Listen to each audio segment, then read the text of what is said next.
Hello दोस्तों, आज मैं एक्सप्लेन करने वाला हूँ फर्जी मूवी। तो मूवी की स्टार्टिंग में हमें एक आर्टिस्ट दिखाया जाता है जिसका नाम होता है सनी। सनी एक बहुत अच्छा आर्टिस्ट होता है जो कि बहुत ही ज़्यादा मशहूर पेंटिंग को हूबहू कॉपी बना सकता है।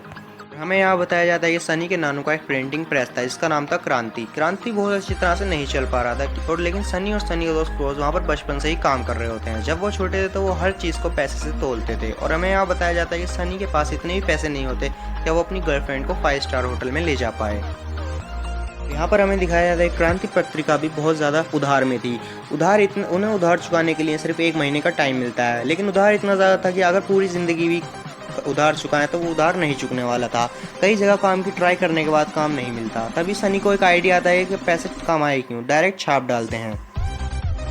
स्पेशलिस्ट था डिज़ाइन में और फिरोज था प्रिंटिंग में, और यहाँ से इन दोनों का सफ़र स्टार्ट होता है नोट छापने का। सनी इतनी बारीकी से नोट छापता है कोई हाईटेक मशीन भी ना छाप पाए, और यहाँ पर फिरोज भी अपनी टूटी फूटी मशीन प्रिंटिंग मशीन का इस्तेमाल करके नोट तैयार कर देता है। और जब ये अपना नोट का पहला टेस्ट करने जाते हैं तभी इन्हें दुकानदार वहाँ पर पकड़ लेता है। यहाँ से सीन कट होकर हमें नेपाल का सीन दिखाया जाता है जहाँ की इंडियन टीम एक ऑफिसर माइकल नाम का उन्हें लीड कर रहा होता है। वो वहाँ पर नेपाल पुलिस के साथ एक मंसूर नाम के आदमी को गिरफ्तार करने आए होते हैं जो कि नकली नोटों का बिजनेस कर रहा होता है। वो उसे गिरफ्तार कर भी लेते हैं। तभी वहाँ पर मंसूर के आदमी वहाँ पर फायरिंग स्टार्ट कर देते हैं और वहाँ पर मंसूर वहाँ से भाग निकलता है।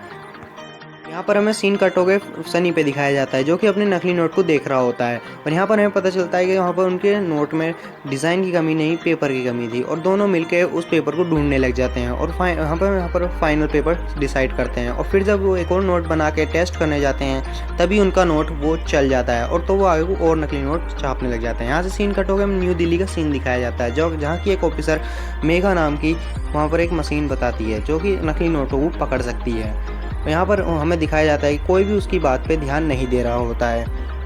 अभी हमें दिखाया जाता है वहाँ पर माइकल भी आया हुआ था, और माइकल अपनी स्पेशल टीम के लिए मांग करता है कि मुझे एक स्पेशल टीम चाहिए जो कि नकली नोटों को पकड़ सके। और यहाँ पर हमें सनी दिखाया जाता है जो कि सनी और फिरोज एक कॉन्ट्रैक्टर के पास पहुँचते हैं। वहाँ पर वो कॉन्ट्रैक्टर में उनका नकली नोट देख के बोलता है मुझे 2 लाख नकली नोट चाहिए। और यहाँ पर वो कॉन्ट्रैक्ट ले तो लेते हैं, और वो कॉन्ट्रैक्ट पूरा कैसे करेंगे, ना कि उनके पास मशीन थी, ना कि उनके पास पेपर, और ना ही उनके पास पैसा था। तो तभी उस उधार मांगने वाले के पास जाते हैं कि हमें और उधार चाहिए और इस बार हम उसे 2 महीने के अंदर तुम्हें लौटा देंगे। तभी वो उधार वाला उन्हें मान जाता है और उन्हें वो पैसे दे भी देता है। और तभी हमें दिखाया जाता है कि वहाँ पर वो पैसे लेके आ जाते हैं, और हमें वहाँ पर दिखाया जाता है क्रांति न्यूज़पेपर में पैसे छपते हैं। वो अपने पैसे जब छपने के बाद वो अपने सारा ऑर्डर भी पूरे कर देते हैं और अपना उधार भी चुका देते हैं। और इसी खुशी में सनी अपनी गर्लफ्रेंड को उसी 5 स्टार होटल में ले जाता है, और सनी तभी उसी होटल में वो नकली नोट इस्तेमाल करता है। लेकिन सनी को नहीं पता वहाँ पर आरबीआई मेगा भी आई हुई होती है, और जब मेगा को वो नोट मिलता है उसे वो छू के ही बता देती है कि ये नकली नोट है। और तभी यहाँ पर हमें सीन कट होके हमें यहाँ पर दिखाया जाता है माइकल जो कि अपनी स्पेशल टीम के लिए बोलने आता है, और वो स्पेशल टीम उसे मिल भी जाती है और वो उसमें मेगा को भी इंक्लूड कर लेता है। और तभी यहाँ पर हमें सनी को दिखाया जाता है जो कि अपने बहुत बड़ा ऑर्डर लेने आए होते हैं, लेकिन वो ऑर्डर कैसे पूरा करेंगे क्योंकि उनके पास पेपर भी नहीं थे। तभी वो एक बूढ़े आदमी के नाम से कंपनी खुलवाते हैं, और तभी वो वहाँ पर उससे पेपर भी एक्सपोर्ट करवा लेते हैं। तभी यहाँ पर मेगा को दिखाया जाता है जो कि मेगा को वहाँ पर कुछ भी मज़ा नहीं आया होता है, और तभी वो वहाँ पर 500 का नोट को उसी जांच पड़ताल के लिए लेके जा रही होती है। तो वो माइकल से कहती है कि इस नोट के ऊपर हमें जांच पड़ताल करनी चाहिए, लेकिन माइकल उसे मना कर देता है कि हमें इस वक्त फिरोज को पकड़ने के लिए सारी प्लानिंग करनी चाहिए। और मेगा उसके ड्रो में से उसका आईडी कार्ड लेके चली जाती है खुद ही तलाशी लेने पुलिस के साथ।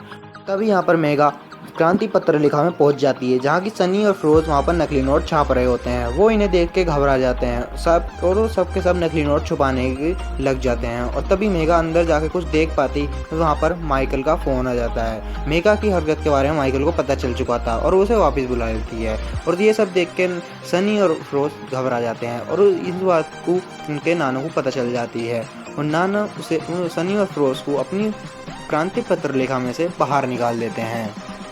कुछ दिनों बाद सरकार मेगा की मशीन को धर्म रक्षक नाम से लॉन्च कर देती है पूरे हिंदुस्तान में, और इसका बहुत बड़ा फ़ायदा भी हो रहा होता है क्योंकि पूरे हिंदुस्तान में नकली नोट पकड़े जा रहे होते हैं। और तभी सनी को फ़ोन आता है कि उसके नानू खो चुके हैं, और तभी फिरोज और सनी अपने नानू की रिपोर्ट लिखाने पुलिस स्टेशन में जाते हैं। लेकिन सनी पुलिस वालों से कुछ ज़्यादा बदतमीजी से बात कर लेता है, इसी वजह से पुलिस वाले सनी और फिरोज को लॉकअप में बंद कर देते हैं। और जब सनी और फिरोज लॉकअप से बाहर आते हैं उन्हें पता चलता है कि उनके नानू हॉस्पिटल में हैं और उन्हें बताया जाता है कि उनके नानू को भूलने की बीमारी हो चुकी है।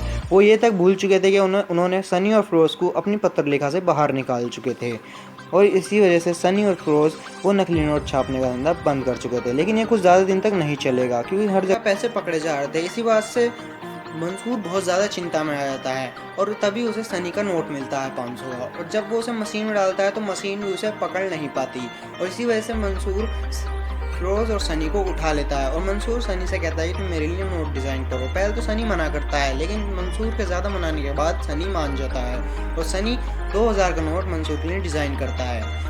मंसूर इस बात को देख के खुश होकर सनी के नाना जी का इलाज कराता है। तभी यहाँ पर माइकल की टीम को पता चलता है कि मंसूर का राइट हैंड इंडिया में पैसे डिस्ट्रीब्यूट करने के लिए आया होता है और तभी यहाँ पर माइकल की टीम बिलाल के राइट हैंड को पकड़ लेती है और तभी ये खबर पता चलने के बाद एक औरत आती है मंसूर से मिलने जिसका नाम होता है सायरा। सायरा मंसूर से कहती है अब तुम ये लॉस कैसे कवर करोगे। वो बिलाल का रिप्लेसमेंट मांगती है और तभी यहाँ पर इसके जवाब में मंसूर कहता है उसके पास बिलाल का रिप्लेसमेंट हैगा, वो होता है सनी। और सनी पर मंसूर सनी से मिलना आया होता है यानी बम्बई। वो सनी से कहता है कि तुम्हें माइकल का टीम की कुछ करना होगा। यहाँ पर माइकल को भी बिलाल के पर्स से वहाँ पर वो 2000 के नोट मिल जाते हैं जो कि मशीन भी डिटेक्ट नहीं कर पा रही होती है, नहीं मेगा।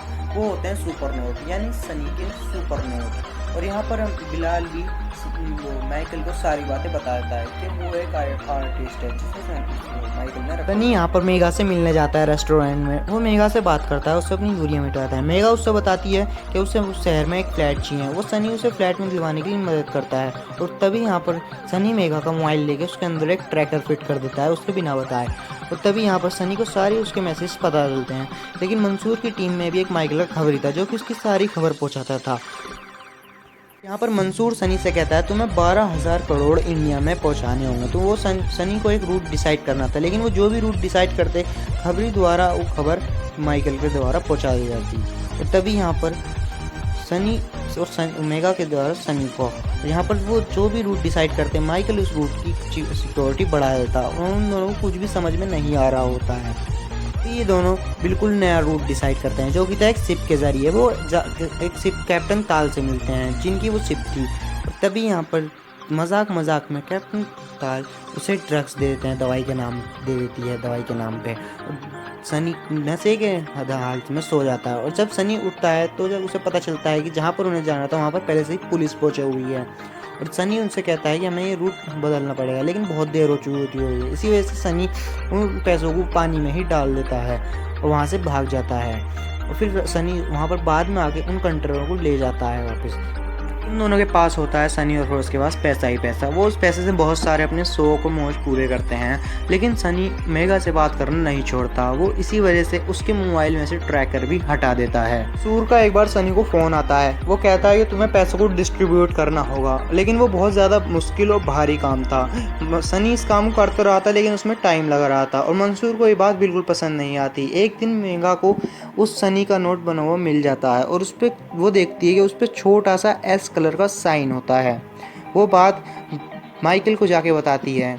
जब वो दोनों को नोटों को एक साथ रखते हैं उन्हें पता चल जाता है कि ये दोनों नोट बनाने वाला एक इंसान है। और जब वो माइकल एक प्लान बनाता है वो सनी के पुराने वाले डीलर के पास जाता है और उससे कहता है कि और नोट बनाओ। और सनी और फिरोज जब उस नोटों को लेके उन्हें पहुंचाने जा ही रहे होते हैं तभी वो वहाँ पर मेगा को देख लेता है और सनी वहाँ से भाग लेना स्टार्ट कर देता है। और तभी वहाँ पर माइकल उन दोनों के चेहरे देख लेता है और जब पुलिस उनके पीछे पड़ी रही होती है पुलिस से पीछे छुड़ाने के लिए वो 2000 के नोट सड़क पे उड़ा देते हैं। इससे वो दोनों तो बच जाते हैं लेकिन उनका चेहरा सबके सामने आ जाता है और वो न्यूज़ में बता रहे होते हैं कि मंसूर नहीं सबका है। मंसूर को हाई कोर्ट से ऊपर धमकियां मिलना स्टार्ट हो जाती हैं। मंसूर फिरोज और सनी को मारने का ऑर्डर दे देता है और मंसूर के आदमी फिरोज और सनी को अपनी गाड़ी में बैठा के एक जगह ले जाने लग जाते हैं उन्हें बिना बताए और तभी वो उन दोनों के सर पे गन पॉइंट कर देते हैं। इससे पहले कि वो दोनों उन दोनों को मार पाते वहाँ पर सनी के आदमी आ जाते हैं और उन दोनों को बचा लेते हैं। सनी वहाँ से निकल रहा होता है तभी वो फ़ोन करता है अपने चाचा को और तभी उसे पता चलता है कि उसकी प्रिंटिंग प्रेस में आग लग जाती है और उसके नानू की जल के मौत हो जाती है। इसी चीज़ का बदला लेने के लिए सनी उस जगह पे निकल पड़ता है जहाँ की 2000 के नोट रखे होते हैं और वो सबको एक एक करके मार देता है और वो मंसूर को वीडियो कॉलिंग करके उसके सामने ही 2000 के नोटों को आग लगा देता है। तो ये कहानी यहाँ पर ही एंड हो जाती है। अगर ये दोस्तों अगर आपको ये कहानी पसंद आई हो तो इसे लाइक एंड सब्सक्राइब ज़रूर कर देना और मुझे कमेंट करके ज़रूर बताना कि आपको ये कहानी कैसी लगी। Thank you.